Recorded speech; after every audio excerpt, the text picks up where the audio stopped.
Okey, bahagian F tadi, ni sambungan untuk bahagian F. Bahagian F, lakaran idea. Bagaimanakah rupa bentuk produk dalam bentuk 2D dan 3D. Okey, pada ini sepatutnya kena letak lakaran. Tapi confirm lah sini ni tak muat. Okay, lakaran awak, lakaran 2D dan 3D. Kalau awak nak buat lakaran 2D sahaja, awak tulis sini lakaran 2D sahaja. Tapi buat dalam bentuk ayat je lah dulu. Lakaran dipersembahkan dalam bentuk lakaran pictorial yang memaparkan produk dalam bentuk 2D. 2D. Tulis dia jaring ringkas. Macam dia ni komplit lah. Kalau boleh buat lakaran bagus, ada 3D, ada isometri, ada 2D, ada 3 sudut pandangan dan saya boleh bagi full mark pada awak. Okey, untuk bahagian G, penghasilan mockup atau model. Penghasilan mockup atau model, bahan dan peralatan yang diperlukan untuk menghasilkan mockup atau model. Bahan lagu-lagu menggunakan kayu, menggunakan kain, menggunakan besi, MDF, span tebal, kepingan akrilik hitam. Lepas tu alatan pula apa? Pembaris, gunting, gergaji ke, gam pistol ke, gam panas ke, hot glue tu. Boleh tulis semua. Mana-mana awak guna sini. Jadi awak dah ada dalam kepala awak nak buat produk ni nak guna bahan apa, alatan apa. Okey, kalau awak tak yakin lagi, awak boleh tulis sini dengan pensel. Okey, sebelum awak buat contoh sebelum awak buat semua jadual-jadual ni daripada 1.1 tadi, 1.3, 1.4, nasihat saya, awak jangan letak baris tu awak spare ngam-ngam dengan ayat awak. Contoh dia, ni ada 1, 2, 3, 4, 5 line. Awak pun tinggal sini 5. Jangan. Kalau boleh, awak tinggal lebih sikit, 2 baris atau 3 baris.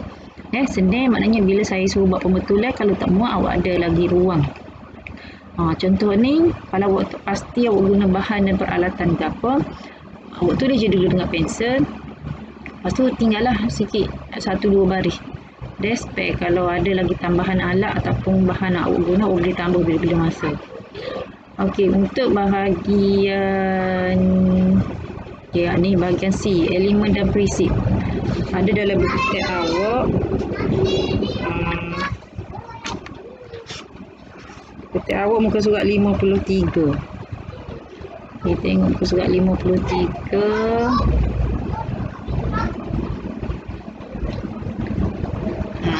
Elemen dan prinsip reka bentuk. Elemen ada 7.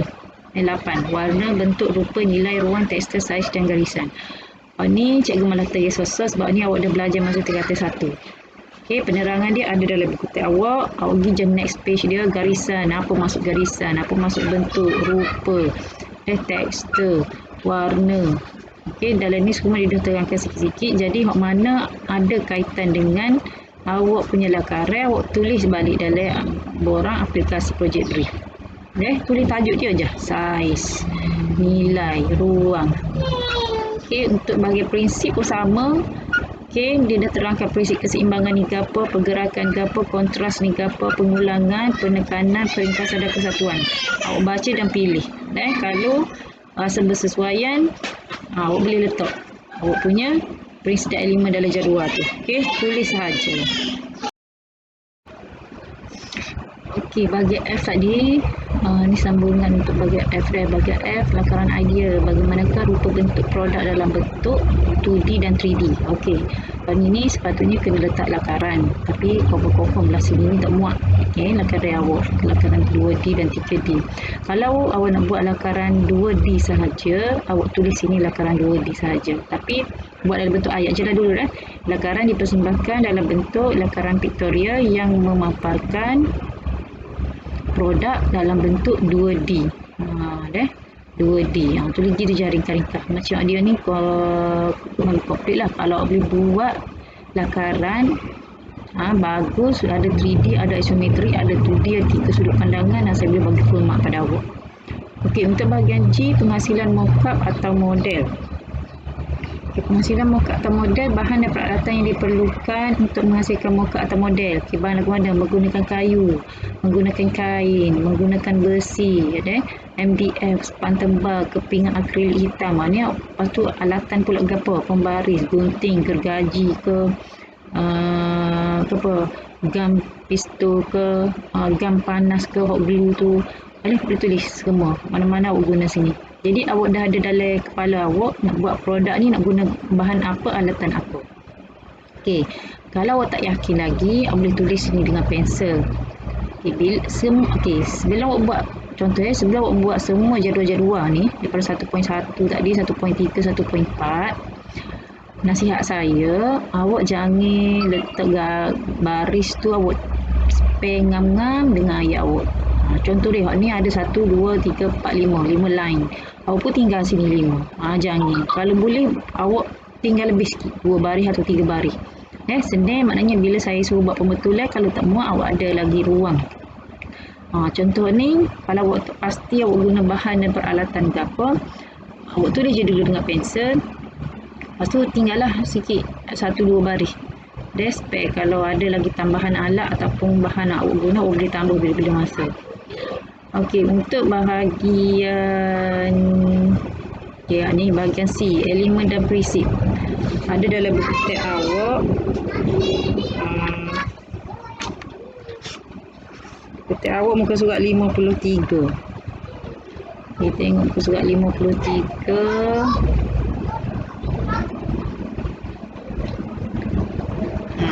Elemen dan prinsip reka bentuk. Elemen ada 7. 8. Warna, bentuk, rupa, nilai, ruang, tekstur, saiz dan garisan. Ni cikgu malah terus sosok sebab ni awak dah belajar masa tingkatan 1. Okey, penerangan dia ada dalam buku teks awak. Awak pergi je next page dia, garisan, apa maksud garisan, apa maksud bentuk, rupa, tekstur, warna. Okey, dalam ni semua dia dah terangkan sikit-sikit. Jadi hak mana ada kaitan dengan awak punya lakaran, awak tulis balik dalam borang aplikasi projek brief. Tulis tajuk dia je, saiz, nilai, ruang. Okey, untuk bahagian prinsip pun sama. Okey, dia dah terangkan prinsip keseimbangan ni ke apa, pergerakan ke apa, kontras ni ke apa, pengulangan, penekanan, peringkasan dan kesatuan. Awak baca dan pilih.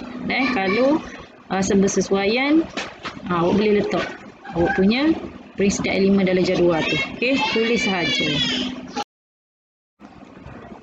Okey, tadi cikgu kata ada satu lagi bahagian dalam aplikasi projek brief awak. Saya sudi kosong tu kan. Okey, ni bahagian C Bahagian C untuk soalan nombor 2. Apakah konsep reka bentuk yang ingin diterapkan ni? Okey, konsep ni sebenarnya dia ada 2. Okey, ni contoh laporan ni dia pilih konsep bentuk mengikut fungsi. Sebenarnya ada 2. Selagi tu adalah fungsi mengikut bentuk. Awak boleh refer dekat buku teks awak muka surat 52. Okey, ni. Okey, merancang konsep elemen, prinsip dan reka bentuk ni dah. Okey, konsep penghasilan idea ni maknanya awak kena tahu konsep produk awak tu, awak kena pilih sama ada bentuk mengikut fungsi ataupun fungsi mengikut bentuk. Inilah konsep tadi tu.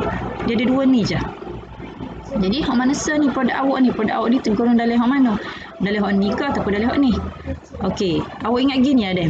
Bentuk mengikut fungsi dia. Ni fungsi mengikut bentuk. Tengok perkataan belakang sekali ni adalah fungsi. Ni maksud dia fungsi dia tidak berubah. Maknanya fungsi sama. Cuma awak ubah bentuk produk sahaja. Okey, contoh vacuum. Vacuum fungsi dia, vacuum hak asal ada dekat pasaran, fungsi dia sama dengan vacuum awak untuk sedut habuk. Tapi awak ubah bentuk. Vacuum dekat pasaran mungkin bentuk bulat, bentuk 4 segi. Awak ubah buat bentuk 3 segi ke, bentuk macam-macam bentuk lah, terpulang bentuk teddy bear ke, bentuk 4 segi ke, hexagon ke. Tu maknanya bentuk tu awak ubah tapi fungsi masih sama. Okey, tengok contoh dalam buku teks awak ni, dia ubah bentuk kerusi dia. Okey, tapi fungsi dia tetap sama sebagai tempat duduk untuk rehat badan. Okey, konsep yang kedua, tengok perkataan belakang dia adalah bentuk. Maknanya bentuk tidak berubah, tapi awak ubah fungsi asal produk. Okey, contoh dia, awak nak buat almari deh. Okey, contoh sudu. Okey, sudu bentuk sama, cuma awak ubah fungsi satu untuk mereka bentuk sudu tu untuk makan. Selagi sudu boleh buat sebagai hiasan. Jadi fungsi tu berbeza deh.